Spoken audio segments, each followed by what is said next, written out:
Namun ada juga Pak, ini ada beberapa yang ini ya Pak, mungkin masukan untuk kampus MIPA. Saya kurang tahu apakah sekarang dilaksanakan atau belum, yaitu memberikan kesempatan magang lebih banyak kepada adik-adik mahasiswa. Di Kementerian Keuangan kami sangat butuh banyak mahasiswa MIPA khususnya dari matematika apalagi statistik. Sekarang dengan adanya data analytics, data science, ini saya kira sangat banyak dibutuhkan dan saya kira adik-adik tidak perlu khawatir karena dunia kerja akan terbuka sangat luas bagi mereka. Jiwa seluruh bangsaku, ku junjung kebudayaanmu,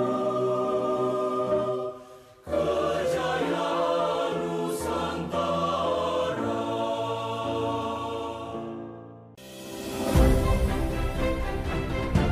Saya Bambang Sadiono di kanal Inspirasi untuk Bangsa.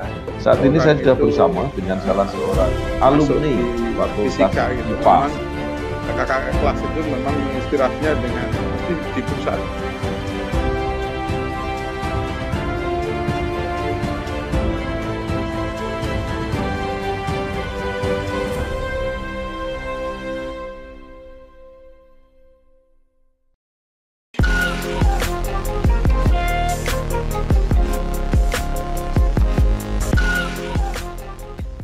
Assalamualaikum warahmatullahi wabarakatuh. Waalaikumsalam warahmatullahi wabarakatuh. Bersama saya Bambang Sadiono di kanal Inspirasi untuk Bangsa. Mudah-mudahan kanal ini selalu bisa memberi inspirasi, motivasi, dan edukasi. Kami sedang mempersiapkan beberapa video wawancara untuk mendokumentasikan prestasi para alumni yang menjadi kebanggaan Fakultas MIPA UGM. Menurut rencana, selain mau kita tayangkan secara digital, mudah-mudahan wawancara ini juga bisa kami bukukan. Saat ini saya sudah bersama dengan salah seorang alumni Fakultas MIPA UGM, yaitu Ibu Ratih Hapsari Kusumawardani, SSI MA MT. Beliau adalah Kepala Kanwil Ditjen Perbendaharaan Provinsi Nusa Tenggara Barat. Apa kabar, Bu? Kabar baik, terima kasih Pak Bambang. Ya. Bu Ratih Hapsari ini menyelesaikan S1 di Fakultas MIPA UGM, kemudian S2 di Erasmus University Rotterdam, kemudian S2 lagi di Perencanaan Kota di UGM, berkarir di Direktorat Jenderal Pembendaharaan Kementerian Keuangan RI dengan berbagai jabatan di berbagai tempat, dan terakhir menjadi Kepala Kanwil Ditjen Perbendaharaan Provinsi Nusa Tenggara Barat. Nah, Bu Ratih mungkin bisa bercerita secara singkat perjalanan karir sejak sekolah, pendidikan, kelihatannya S2 dua kali dan sebagainya, sampai dalam posisi saat ini. Silakan. Ya, matur nuwun Pak Bambang. Jadi sebenarnya saya dari kecil itu sebenarnya saya suka sastra sebenarnya Pak. Jadi ya, Bapak Ibu saya itu berdagang dan bertani, namun Ibu selalu berusaha menyediakan buku. Sebenarnya buku yang pertama saya baca adalah bukunya N. Hadini pada waktu Oh, laba. Iya, itu iya, buku iya, yang iya, saya iya. baca ketika saya kecil. Jadi Iya, saya berpikir enak sekali gitu ya iya, apa kuliah di sastra. Tapi iya, dengan berjalannya waktu, karena saya ambil A1, nah iya, ibu sama bapak saya menyampaikan dahlah kalau A1 ya sekolahnya yang ada hubungannya dengan MIPA begitu. Nah, iya, untuk pemilihan fakultasnya dan jurusannya sebenarnya itu yang memilihkan adalah saudara saya karena begitu saya iya, mau daftar UGM saya tidak tahu gitu ya. Enaknya saya masuk iya, apa gitu kan. Pada waktu itu kan informasi tidak tersedia sebanyak sekarang. iya, Jadilah saya masuk di statistik Pak Bambang dan iya, ketika lulus itu Kementerian Keuangan membuka eh, pendaftaran CPNS untuk dari statistik itu hanya 2 orang di seluruh Indonesia dan pada waktu itu saya masuk bersama satu teman saya seangkatan yang sekarang menjadi kepala Balai Diklat Keuangan di Kementerian Keuangan juga. iya, Ya, itu mungkin Pak Bambang ya sedikit iya, gambaran tentang iya. diri saya. Ya, sebelumnya Ibu SMA di mana? Saya di Kediri, Pak, di SMA 2 Oh, Kediri. Iya. ya, ya karena Enda Dini itu orang Semarang soalnya. Oh ya, betul, betul, Pak. Iya, iya. Ya, Betul, saya iya. saya kenal baik dengan beliau. Iya. Tapi sudah Ya, lama beliau ya, Pak, sudah sampun, meninggal lama. sampun. Ya, Iya. baik. Nah, kemudian bagaimana pengalaman kuliah di MIPA UGM, Bu, yang Ya, apa akhirnya membekali Ibu untuk berkarir sampai sekarang? ya begini Pak, saya ketika kuliah itu merasa bukan mahasiswa yang excellent ya dibanding teman-teman Ya, saya. Kalau anak-anak MIPA rata-rata kan memang mereka SMA-nya itu adalah ya, anak-anak yang sangat berprestasi. Tetapi sebenarnya yang saya sampaikan tadi, saya itu sebenarnya pengennya masuk di sastra. Saya pikir kalau masuk di ya, sastra saya akan lebih berkembang lagi gitu kan. Namun ada beberapa hal yang saya petik ketika kuliah di MIPA. Yang ini sangat berguna ketika saya bekerja, Pak. Yang ya, pertama adalah integritas. ya, Nah, saya tidak pernah melihat barang yang hilang di kampus. Itu hal kecil mungkin ya Pak Bambang, tapi ini sangat berbekas dalam perjalanan karir saya. Apapun ya, barang yang hilang di kampus MIPA, itu bisa kami dapatkan lagi di TU.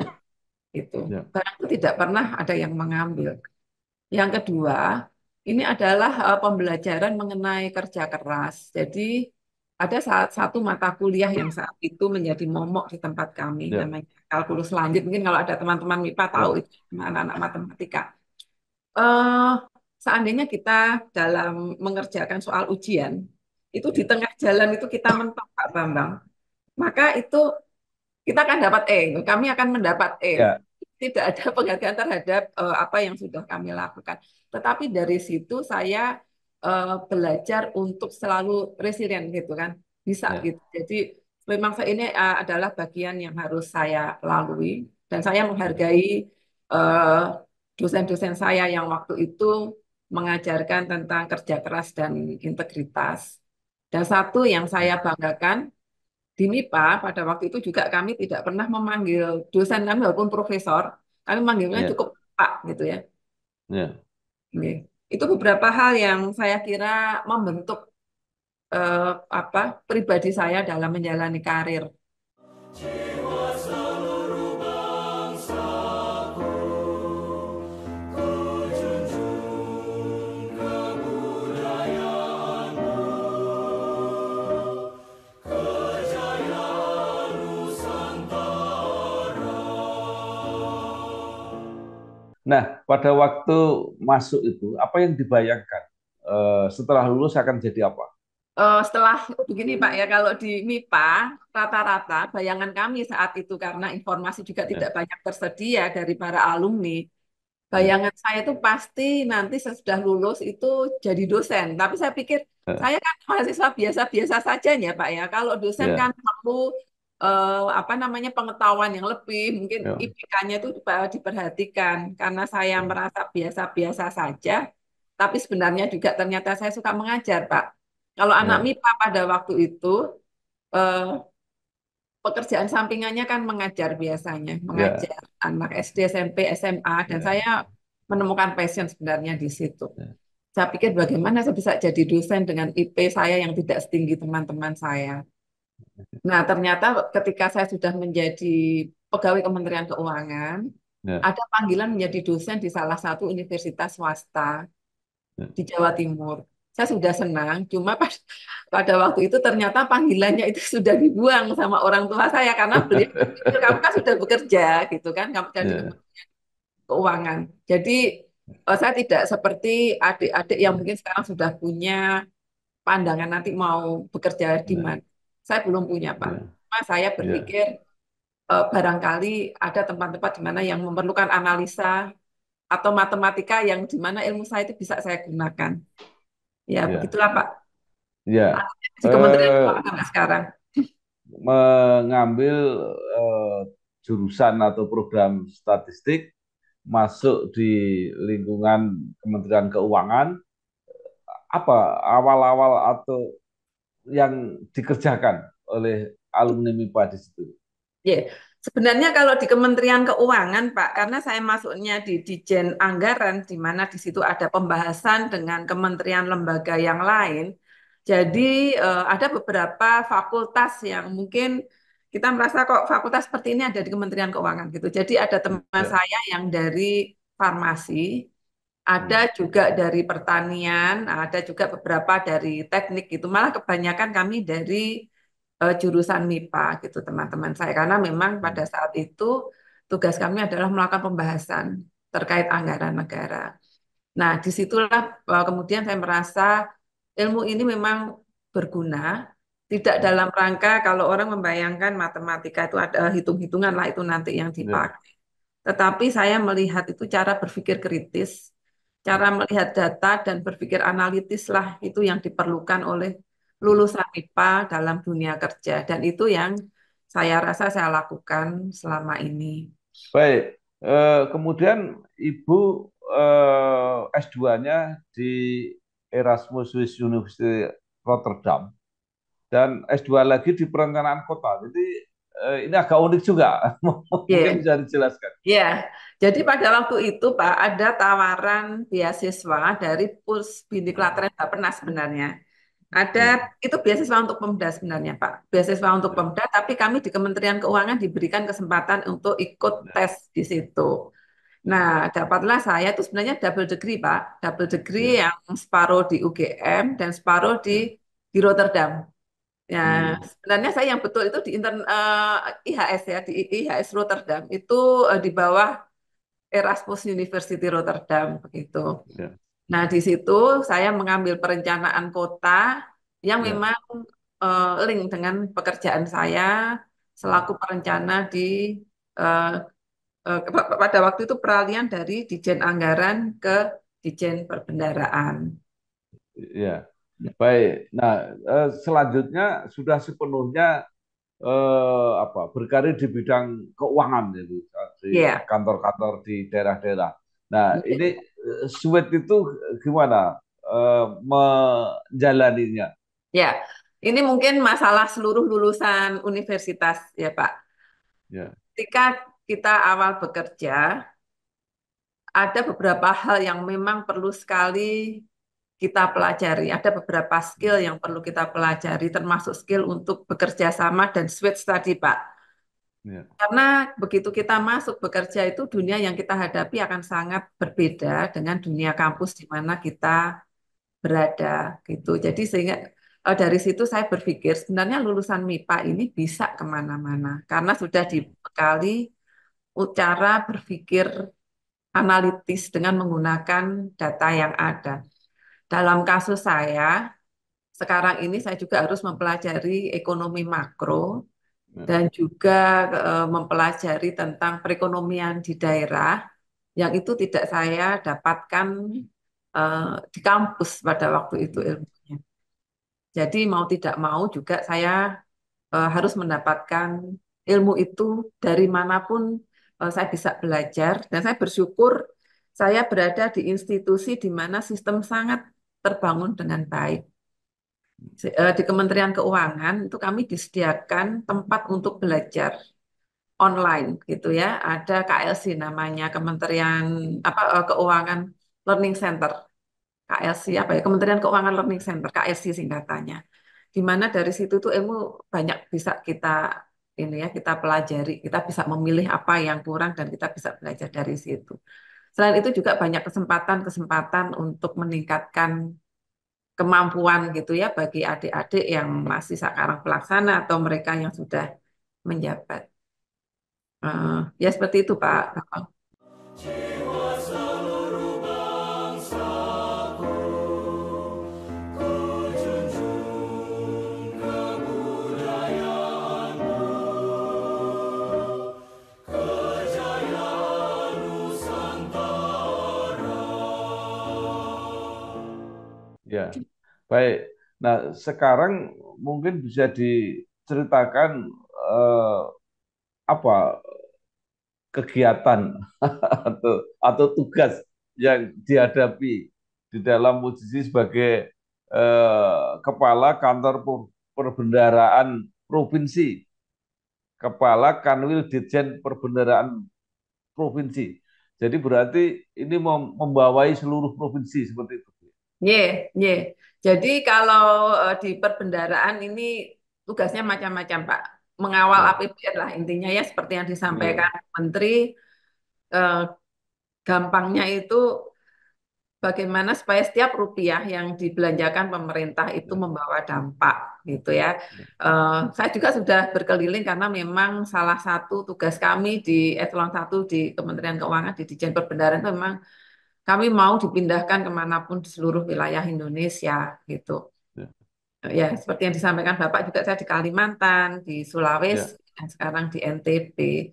Nah, eh, tugas itu memang sebenarnya tidak gampang karena kami banyak ini ya harus berinteraksi dengan banyak stakeholder kami, baik ya, Pemda, kemudian kementerian lembaga, begitu. Jadi apa Pak, ada beberapa hal yang memang harus kita pelajari dengan betul, terutama bagaimana penyusunan dari anggaran itu dan bagaimana outputnya, karena ya, masih banyak pihak yang berpikir yang penting APBN itu dibelanjakan. ya, Padahal belanja itu hanya sekian persen dalam indikator kinerja. Yang penting itu sebenarnya yang paling besar adalah bagaimana mereka menyusun ininya, ya, rencananya, rencana penganggaran dan bagaimana pemanfaatan outputnya. Ini yang ya, harus selalu kami sosialisasikan Pak ke daerah supaya di daerah itu tidak beranggapan kah yang penting sudah realisasinya sudah selesai. Enggak.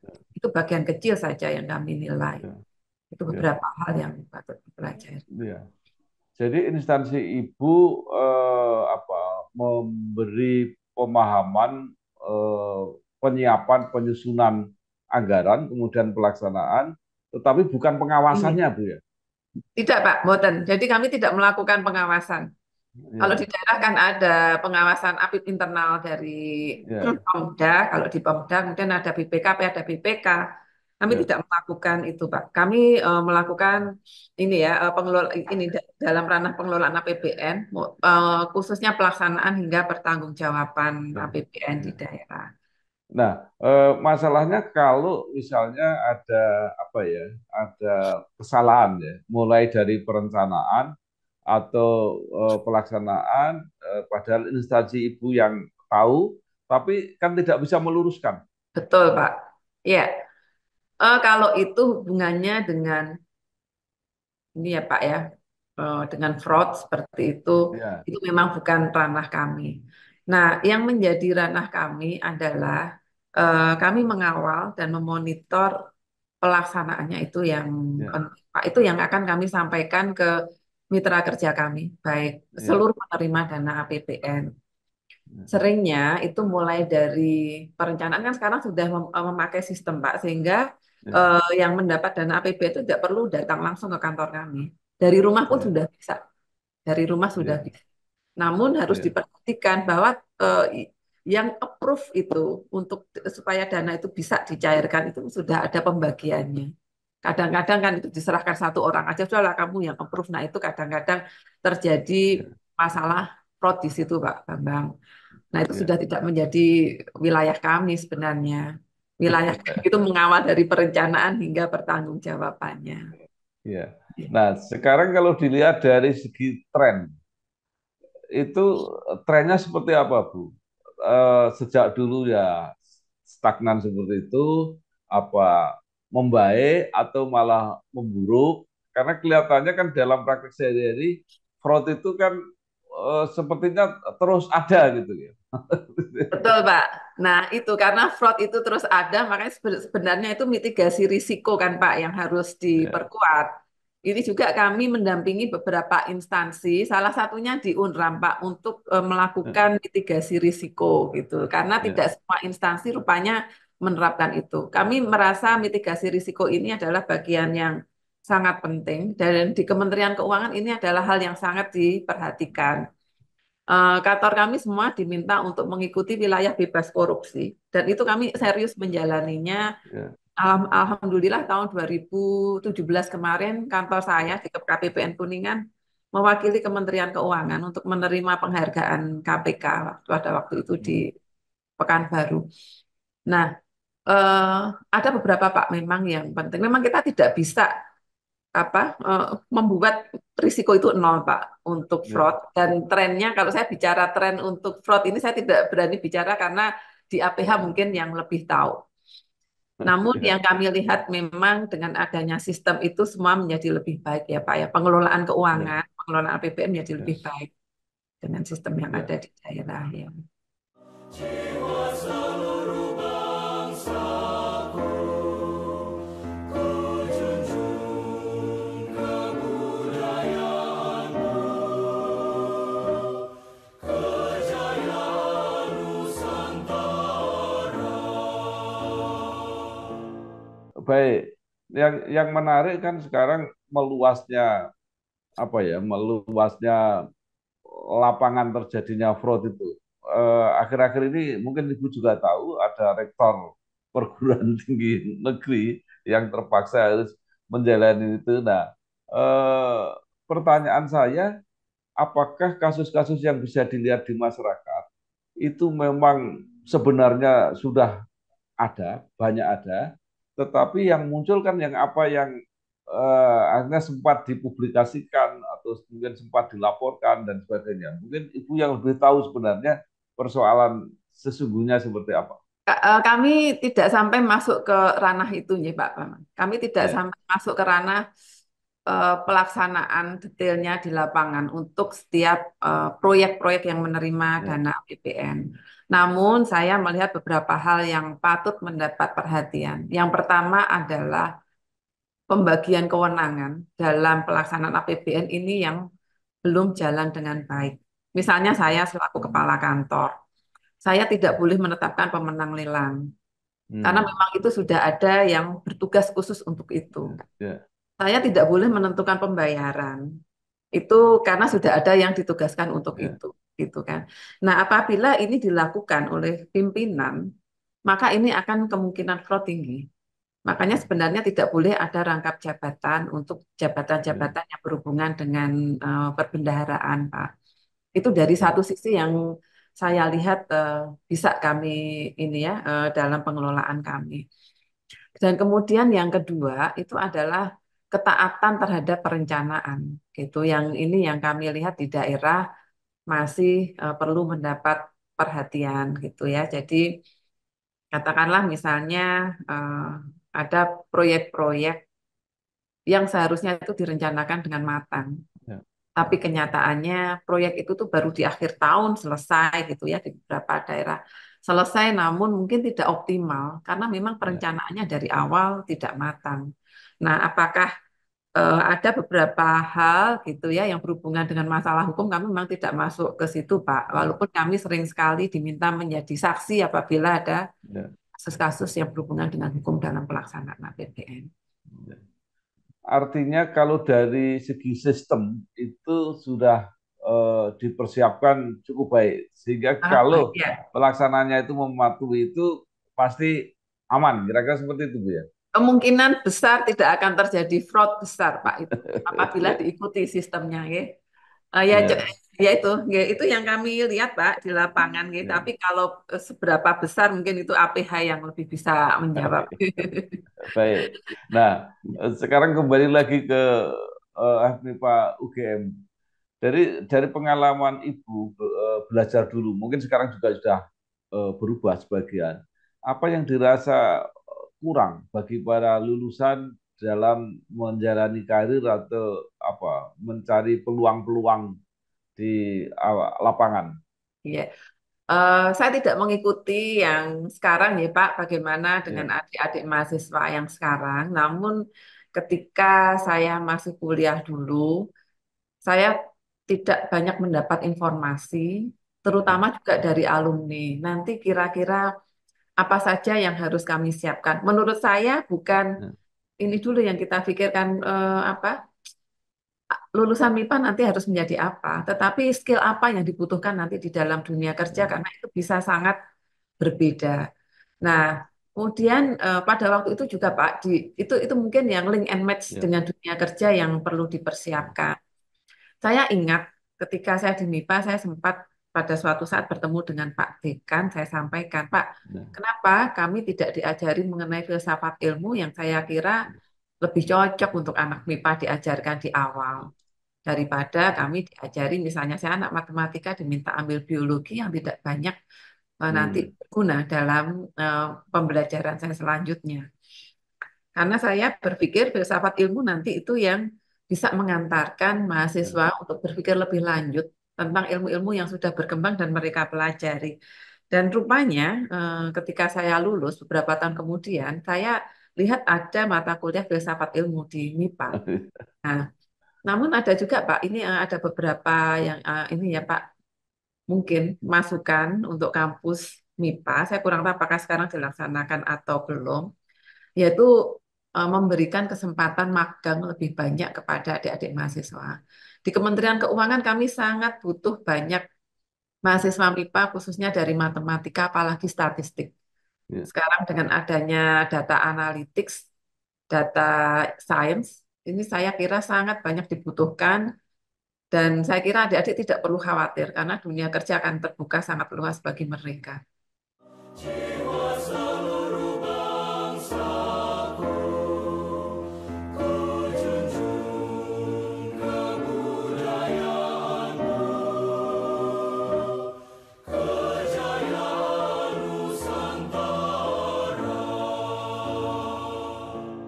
Baik, nah sekarang khusus kepada para junior atau bahkan yang masih kuliah di MIPA UGM, apa saja yang mereka harus persiapkan supaya antisipatif, apalagi tahu ternyata banyak peluang di Kementerian Keuangan atau di tempat-tempat lain seperti itu. Saya pikir begini Pak, kalau misalnya kita masih belajar, kita Ya, pasti belum tahu detail apa skill-skill yang dibutuhkan. Menurut saya ya, itu lulus, kita tidak bisa selalu membawa kebanggaan bahwa kita pernah ya, belajar di suatu kampus yang ya, ternama dengan jurusan MIPA, ya, fakultas MIPA. Apabila kita tidak mempunyai skill-skill yang dibutuhkan di tempat di mana kita bekerja. Jadi saya kira ini adik-adik penting sekali begitu lulus tinggalkan segala kebanggaan itu perlu ketika kita ya, masih mau bekerja ya awal bekerja itu perlu itu mungkin suatu privilege belajar di ya, kampus yang ternama gitu ya di Indonesia tapi untuk selanjutnya tanpa skill yang cukup itu juga tidak akan banyak berarti gitu dalam dunia ya. kerja itu mungkin pesan saya kepada adik-adik junior dan mudah-mudahan adik-adik lebih menikmati untuk kuliah di MIPA karena di MIPA itu pada waktu saya kuliah tidak banyak tempat yang hijau Pak Bambang. Jadi Nah, begitu kuliah ya langsung pulang saja gitu kan. Harapan saya sih ya, banyak tempat-tempat hijau di mana adik-adik bisa diskusi lah pulang dari kampus gitu ya. Tidak harus di kafe tapi bisa di kampus di tempat-tempat yang lebih murah, lebih ya. hijau gitu. Baik. Eh, Terakhir, eh, Bu, eh, menurut sepengamatan Ibu, eh, teman-teman seangkatan atau kakak sedikit, adik sedikit, itu eh, apa? Semua sudah mendapat tempat atau bahkan punya karir yang bagus, atau seperti apa? Apa ada yang tertinggal akhirnya apa? Tidak ada tempat di mana-mana seperti itu artinya. Apakah bisa dikatakan bahwa semua alumni MIPA aman pasti dapat pekerjaan? Saya ingat ketika saya pertama kali lulus dulu Pak. Saya merasa mahasiswa yang rata-rata gitu ya. Kalau di Ya, statistik itu ya di ilmu lain juga kan ada kurva normal. Kurva normal itu ya, yang luar biasa kan sekian persen, yang kurang ya, sekian persen, yang rata-rata tuh 80% lebih. ya, Saya ada di rata-rata gitu ya. Menurut saya ya, di rata-rata karena ya, di MIPA itu yang kurang juga sangat-sangat sedikit. Ketika saya lulus, kemudian saya daftar, saya merasakan ketika saya daftar di banyak tempat juga tidak mendapat panggilan. Saya mendapat hmm, panggilan di Kementerian Keuangan.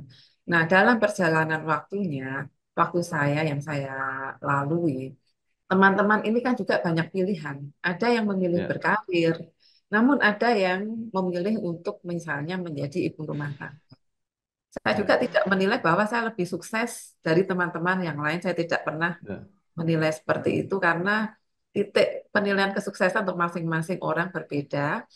Namun yang saya banggakan, Pak, apapun karir teman-teman saya mendapati banyak cerita yang menarik. Misalnya ada yang menjadi kepala desa, memang diniatkan Hmm, jadi kepala desa di mana beliau berada, ini mungkin nanti menarik untuk diwawancarai, ya, dan menjadi kepala desa terbaik di provinsi. Nah, kemudian ada juga yang lain dari karirnya, teman saya menikah dengan orang dari itu tinggal di Amerika, bekerja di kantor pos tuh selalu sering menjadi pegawai teladan juga di tempat bekerja. Artinya saya lihat bisa jadi apapun gitu di MIPA, Pak Hmm. Bapak. Baik, luar biasa. Terima kasih sekali Bu Ratih Hapsari Oke, Kusuma sami-sami. Wardani, SSI MAMT, Kepala Kanwil Dirjen Perbendaharaan Provinsi Nusa Tenggara Barat. Terima kasih apa yang sudah disampaikan mudah-mudahan bermanfaat untuk kita semua. Selamat bertugas, selamat berjuang, sukses.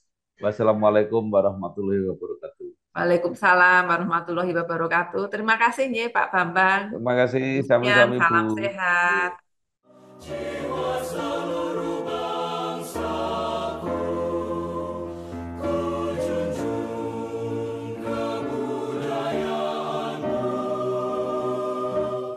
kejayaan Nusantara.